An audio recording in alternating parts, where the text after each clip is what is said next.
Assalamualaikum warahmatullahi wabarakatuh. Perkenalkan, nama saya Rafael Prawiratama dengan NPM 21330016051. Hari ini saya akan mempresentasikan video terkait untuk tugas 2 Hukum Perdata Internasional.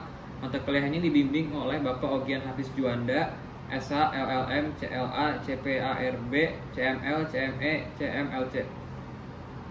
Untuk video ini saya akan membahas tentang titik taut. Yang pertama itu ada pengertian titik taut. Titik pertalian atau titik taut dalam hukum perdata internasional adalah hal-hal atau keadaan yang menyebabkan berlakunya satu hukum. Berdasarkan pendekatan tradisional, proses penyelesaian perkara dalam hukum perdata internasional dimulai dengan melakukan evaluasi atau pencarian terhadap titik-titik taut primer dengan melakukan analisa terhadap fakta. Kemudian ditelusuri titik-titik taut sekundernya untuk dapat menentukan hukum yang berlaku dalam perkara hukum perdata internasional tersebut. Dalam arti lain, titik taut ini adalah pertalian fakta, tempat, dan hukum yang berlaku dalam perkara hukum perdata internasional yang timbul. Kemudian ada titik taut primer.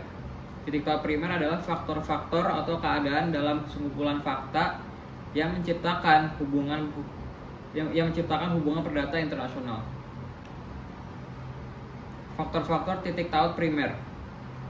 Yang pertama ada kewarganegaraan. Yang dimaksud dengan kewarganegaraan adalah perbedaan kewarganegaraan di antara para pihak melahirkan persoalan hukum perdata internasional. Yang kedua ada bendera kapal dan pesawat udara. Yang dimaksud dengan ini adalah kebangsaan kapal dan pesawat udara ditentukan di mana kapal dan pesawat udara itu didaftarkan. Yang ketiga ada domisili dan tempat kediaman. Yang dimaksud dengan ini adalah persoalan domisili menjadi faktor lain agar timbulnya persoalan hukum perdata internasional. Yang keempat ada tempat kedudukan badan hukum. Yang dimaksud dengan ini adalah badan hukum merupakan subjek hukum. Umumnya kebangsaan badan hukum itu berdasarkan tempat di mana badan hukum itu didirikan dan didaftarkan. Dan yang terakhir yang kelima ada pilihan hukum. Yang dimaksud dengan ini adalah biasanya pilihan hukum disepakati oleh para pihak yang mana ketentuan mengenai pilihan hukum ini dimasukkan di dalam klausul kontrak atau perjanjian yang telah dibuat. Kemudian setelah itu ada titik taut sekunder. Seperti yang sudah saya jelaskan sebelumnya, untuk menentukan titik taut perlu dua faktor, yaitu titik taut primer dan titik taut sekunder. Yang dimaksud dengan titik taut sekunder adalah sekumpulan faktor yang menentukan hukuman mana yang harus digunakan atau berlaku dalam suatu hubungan hukum perdata internasional.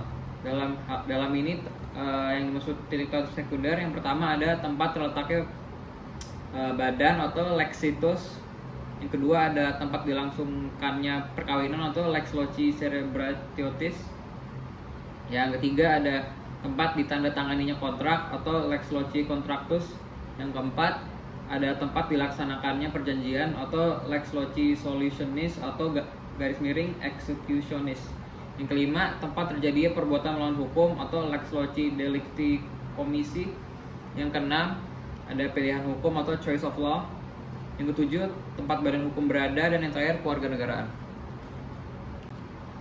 Berikut adalah prinsip-prinsip status personal. Yang pertama ada benda bergerak, di mana penonton hukum benda bergerak ini mengikuti asas mobilia secuntur personam, artinya status benda bergerak atau movable.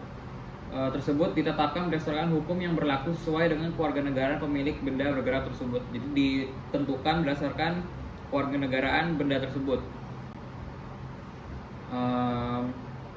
Lalu ada status personal ditetapkan berdasarkan hukum kewarganegaraan dalam kurung lex patriae. Ini dibagi menjadi dua, yaitu A. Ius soli, kewarganegaraan seseorang ditentukan berdasarkan tempat kelahirannya. Dan yang kedua, yang B. Ius sanguinis, kewarganegaraan seseorang ditentukan berdasarkan kewarganegaraan orang tuanya. Kemudian ada juga asas teritorialitas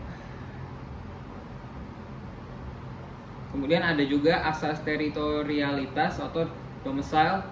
Yang hal ini dibagi menjadi tiga. Yang pertama ada domicile of origin, domisili anak mengikuti domisili ayah. Yang kedua ada domicile of dependent atau domisili orang tua atau istri mengikuti suaminya. Dan yang terakhir adalah domicile of choice yang berarti berdasarkan pilihan.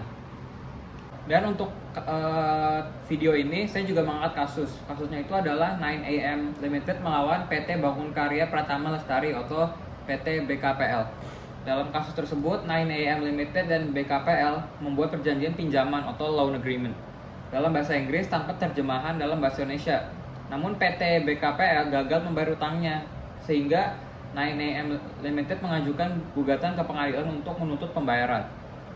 Namun, BKPL juga mengajukan gugatan untuk menyatakan loan agreement tersebut batal karena melanggar Undang-Undang Nomor 24 Tahun 2009. Pengadilan Negeri Jakarta Barat mengabulkan gugatan PT BKPL dan menyatakan perjanjian tersebut batal demi hukum. Pengadilan tingkat banding dan kasasi mengeluarkan putusan tersebut. Namun, Hakim Agung Sudrajat Damyati menyatakan pendapat berbeda, bahwa alasan perjanjian batal harus berkaitan dengan materi atau isi perjanjian, bukan bahasa formalnya. Pendapat ini juga menyoroti ketidakadilan karena 9AM Limited tidak mendapatkan keuntungan sementara PT BKPL menguntungkan diri dari jasa sewa truk yang dikuasainya. Jadi kesimpulannya, unsur titik taut yang berada dalam kasus ini berada pada tempat beradanya si penggugat, yaitu di Texas, USA. Yang menggugat itu adalah PT 9AM Limited. Oke, sekian dari saya. Mohon maaf bila ada kesalahan. Wassalamualaikum warahmatullahi wabarakatuh.